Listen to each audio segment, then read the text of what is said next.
Carl and Dan here from Brrraaains A Head-Banging Life, gbhblofficial for short, and it's Bloodstock 2022 reaction time as we're jumping to the Sophie stage this time, where on the Sunday, about halfway up the bill, you'll find a band called Heriot. Heriot, that's Heriot. I don't know how to describe Heriot, man. I don't really think they fall into any one specific genre. And this is a band I am very aware of, having reviewed their latest EP and seen them live when they performed with Pupil Slicer and Rollo Tomasi. I thought they were awesome. I think this band are awesome. And I think people are cotting on to them being an awesome band. But when it comes to describing what the hell they sound like, it's a real difficulty. You could just use the word metal noise. What the fuck? What the fuck? I just think they're cool. How would you describe them? Fucking mental. I don't know. But then there are so many times when they're not mental, and it's more yeah, but it's and filthy, and I don't know. They're an intriguing band, and I think the tent is a great place for them. You know, on the stage, their position. Let me bring it back up. I want to see where they're positioned after Noctum and before Orbit Culture. So that's an intriguing setup again for that stage. Sunday at Bloodstock on the New Blood stage is pretty strong. It really, really is. Yeah, New Blood stage is going to be nice for Heriot. I just think they're really cool. How did you? I was going to ask you, how did you come about Heriot? My mate Cam from Lorraine, he was like obsessed with Pupil Slicer and Heriot, and he just wouldn't shut up about them. So I saw that they were on the Bloodstock bill and went, okay, I'm gonna go see them. I might as well listen to them. Did he by chance get to that tour, the Tomasi tour with Slicer and Heriot? He might have. I'm pretty sure Lurin played a show with Pupil Slicer recently. Okay, that's cool. That's cool. Oh, that's cool. All right, fair enough. No worries. Well, out Bloodstock, we're going to check this one out. It's New Vision, Enter the Flesh, the combination of the two, 5 minutes, 40 seconds.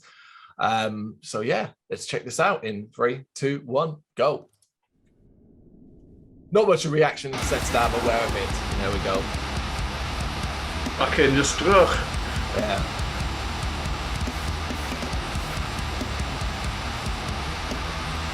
It's like right up my street.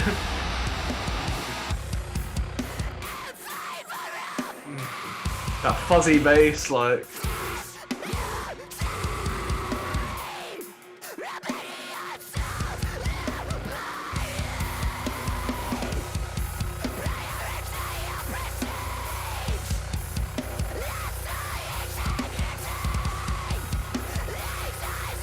I think this kind of reminds me of Brian from Not Loose, because she sounds so pissed off. Like, okay. I get what you're saying. I wouldn't have made that comparison though.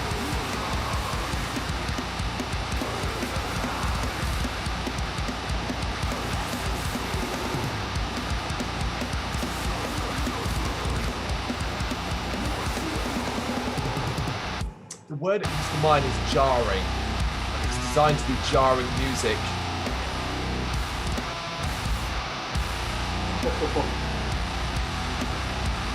Absolutely love that.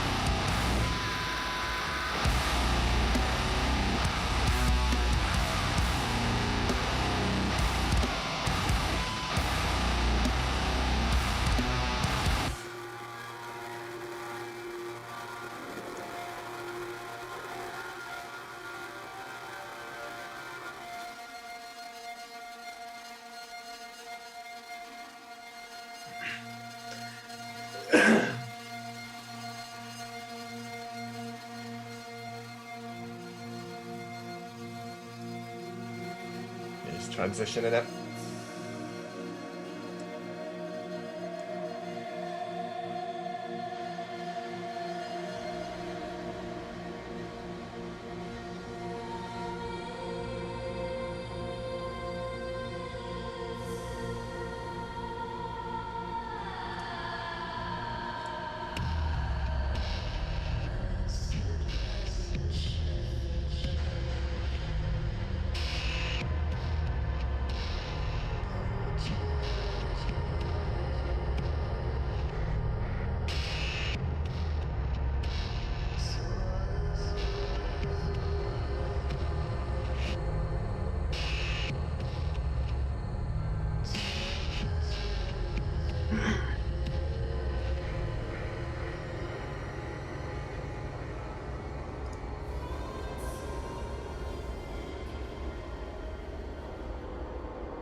it comes.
So I think one of the things that will happen to people who maybe go to see Heriot as a curiosity, maybe have never heard anything and just pop over to the Sophie stage on the Sunday because they've heard about this band and they want to check them out, is that I think the biggest thing that most people will take away from the start is they, at least in a live environment, is you almost don't know what to do in regards to how you move and act to a Heriot live show. But even these tracks, I think here, showcase that in the sense that it's, all right, that's simple, that's fast, that's intense, that's heavy. You move to it, right? That's easy. But then on a dime, on a literal flip of a coin, it's like, oh no, what? Okay, now we're doing dreamy, almost haunting atmosphere, and we're going to stick with that for a moment, and then we're going to come back as psychopathic speed and heavy and intensity on that, and then we're going to do this. We're going to layer it in, and like I could see it almost confusing the fuck out of, like really confusing a lot of people, like as to what like, and leaving the question world of like, shit, do I like this or don't I like it, almost to a certain degree, that kind of aspect, which is, I accidentally kicked my headphone wire out so I couldn't hear anything. Oh, that's fine. I was only rambling anyway about the fascination that I think I'd be quite almost interested to watch a crowd, like a festival crowd that maybe doesn't know Heriot as well as, say, a fan base that's there to just see them at their own show and sort of see how the pits go and how, like, when people are quite into it and then boom, dead stop and into this sort of atmospheric thing that isn't like 5 or 10 seconds long. It's like a minute long. Yeah. And then see how that works. Because what obviously these tracks come from the EP Profound Mortality. And what's quite interesting is on the EP is Mutagen is jammed in between them. And Mutagen is about 2.5 minutes of atmospheric, dreamy kind of melodies, which they kind of utilize partially there to break up near vision and enter the flesh. So like in a live performance, I'm thinking like, all right, you're going to do the whole thing. Let's say you do the whole EP 1 to 8. You've effectively got a full set there. It's going to be quite fascinating to see. You know, that's what I think anyway. Yeah, we kind of have the same issue in Jawbone where we've got a lot of atmospheric stuff that we do live. We've got like a drum and bass track in there now that we play live.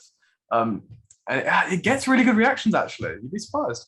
Of course it does, because you lot just want to move. You don't really listen to the music. You just want to move. That is completely incorrect. And I hate that you said that. That is one of the worst things you've ever actually said to me. But I get it. And I think it's really cool because I love that sort of thing. Yeah, if it's right up your street and stuff like that, don't be offended, Dan. It's not specific about Jawbone, but in that style of music, there is a certain subset of fan base that does not really care anymore about what music is actually being played, and more the fact that they get the opportunity to spin kick, swing their fists, or do breakdowns. That's why it's so heavy in that genre of music. A subset of fan base, just like in any fan base there exists, whether it be if you go to thrash metal, they don't care what it sounds like, they just want to bang their heads. Stuff like that's all it is. It's certainly not specific to any one band or anything like that. And I certainly wouldn't use that in regards to Jawbone or Heriot either. You know, not that I'm contrasting the two of you, because I think while you share some similarities, obviously very different bands, of course. Definitely. Yeah. No, I get them. You know, you get them, yeah? Yeah. And I think they're really, really cool. And I think they're going to do really well at Bloodstock. I'm excited to see I think they will as well. I think it's the names kind of do go like it's out there, it's prominent, it's growing and prominent. So I think they will as well. They're one of my bands that I'm most excited to see. I don't know if they're my top 10. They might be my top. I haven't done a top 10 yet, but and I have to, of course, for the video and website as well. But I would certainly. They're in with a shout of that top 10, because I hadn't seen them live, and I don't want to keep going back to the Tomasi show like as if like, oh, look at me, that kind of thing, because ultimately I had no familiarity beyond reviewing the EP to Heriot then, and I had a lot more interest in Pupil Slicer and Rolo Tomasi and that kind of thing. But you know, Heriot pulled in a decent crowd there as well, so I'm very, very interested to see what they do, as much to see how the crowd reacts to Heriot more than anything else, you know. Yeah, no, I agree. I think they'll do really well. I think this is one of those bands where we're in agreement with. We both just really, really like. Yeah, what do you reckon? You agree with us? You know what to do. Let us know in the comments. Thank you very much for watching. You can check us out on gbhbl.com, as well as on Facebook, Instagram, Twitter, and Tumblr. Go to Patreon and help us out over there. That's patreon.com/gbhbl, as well as Big Cartel, where you can find some of our merchandise. We have a podcast running on SoundCloud and Apple Podcasts. And of course, if you like this video, do us a favour, hit the subscribe button and help the channel grow. Games, horror and heavy metal. What else is life for?